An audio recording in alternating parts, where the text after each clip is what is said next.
Meus irmãos e irmãs, a Quaresma na Igreja surgiu por três razões.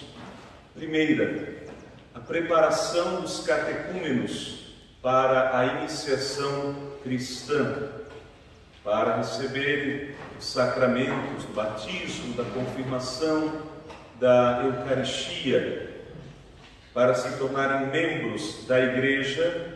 O tempo da Quaresma era o processo de preparação mais próximo a estes homens e mulheres que haveriam de receber estes sacramentos na noite da Páscoa, na vigília pascal. Segunda razão, era um tempo de penitência para os pecadores que se afastavam da comunidade por conta de seus graves pecados, que se afastavam da comunidade e, ao desejarem retornar para ela, precisavam de um tempo de penitência, a fim de demonstrar a disposição para não mais continuar no pecado, no erro, tendo presente que, sobretudo no início do cristianismo, havia um alto nível e consciência de santidade que devemos, pois, também recuperar. Terceira razão se estendeu por causa das duas primeiras, em relação aos membros já iniciados da comunidade, ou seja, tendo presente aqueles que já tinham passado pelo processo da iniciação cristã, mas que não tinham graves pecados, mas também precisavam de um tempo de renovação espiritual. Por que eu digo isso? Porque o Evangelho de hoje, Jesus censura os fariseus e os mestres da lei, que eram homens religiosos, mas que também precisavam de conversão. Isso recorda cada um de nós que já somos membros efetivos da Igreja e que talvez não cometamos graves e vergonhosos pecados, mas que também temos nossas falhas, nossos erros, nossas misérias, nossas debilidades, das quais muitas vezes é apenas Deus quem vê, pois é Ele quem conhece os corações. E qual é o maior pecado de uma pessoa religiosa? Já vimos ontem: não ter misericórdia, julgar, medir, calcular, apenas segundo os seus próprios critérios, e não de acordo com a misericórdia de Deus, que é infinita.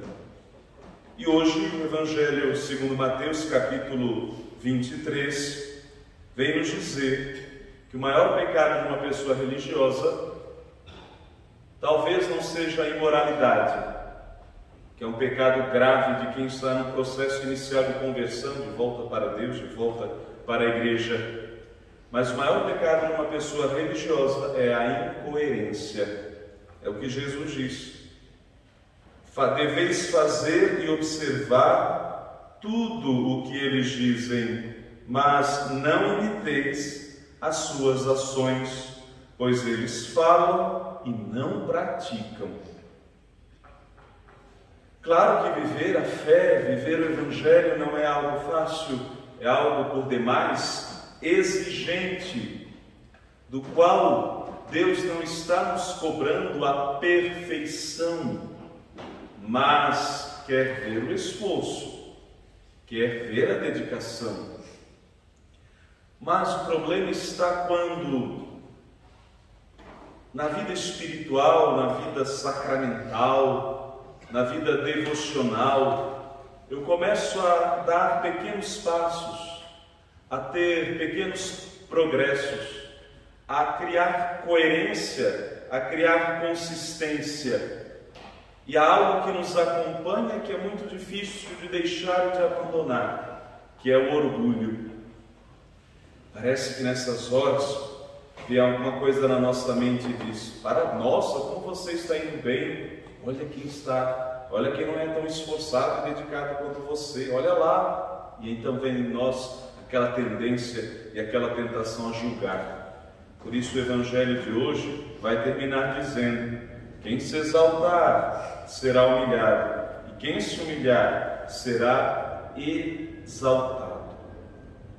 O que Jesus está querendo nos dizer? Todo o progresso que fizermos não dependerá apenas do nosso esforço, do nosso mérito, mas é graça de Deus. Por isso, tudo o que fizermos ainda será pouco, embora sempre será útil e necessário. Mas não esquecer, em relação aos demais, de ter misericórdia. O que não significa compactuar com os seus erros, mas deixar que o nosso testemunho brilhe para o outro e seja para o próximo inspiração, e não um fardo, e não um peso. E quanto a nós, por isso Jesus vai dizer: não chameis a ninguém de mestre, não chameis a ninguém de pai, não vos deixem chamar de guia. Um só é vosso mestre, um só é vosso pai, um só é vosso guia. O maior entre vós é aquele que serve. Que a nossa vida sirva para alguma coisa, que a nosso testemunho sirva para converter o coração de alguém, mas que isso aconteça mais por meio de nossas obras do que por meio de nossas palavras. Por isso a primeira leitura vai dizer: lavai-vos, purificai-vos, tirai a maldade de vossas ações da minha frente, deixai de fazer o mal, aprendei a fazer o bem. Esse é o processo de conversão da Quaresma. Deixar de fazer o mal, aprender a fazer o bem, a fim de que o que era púrpura se transforme em neve, o que era vermelho se torne branco como lã. A conversão, a transformação total. E por que em relação aos demais eu não devo julgar? Porque não é o modo como Deus olha. Deus olha para cada pessoa humana como alguém que tenha uma oportunidade de conversão. E muitas vezes nós olhamos para o próximo apenas como alguém que já está condenado. Por isso o Evangelho de hoje evoca o lema da campanha da fraternidade. Não se esqueçam, vocês são todos irmãos e irmãs, porque um só é vosso Pai. Que assim seja.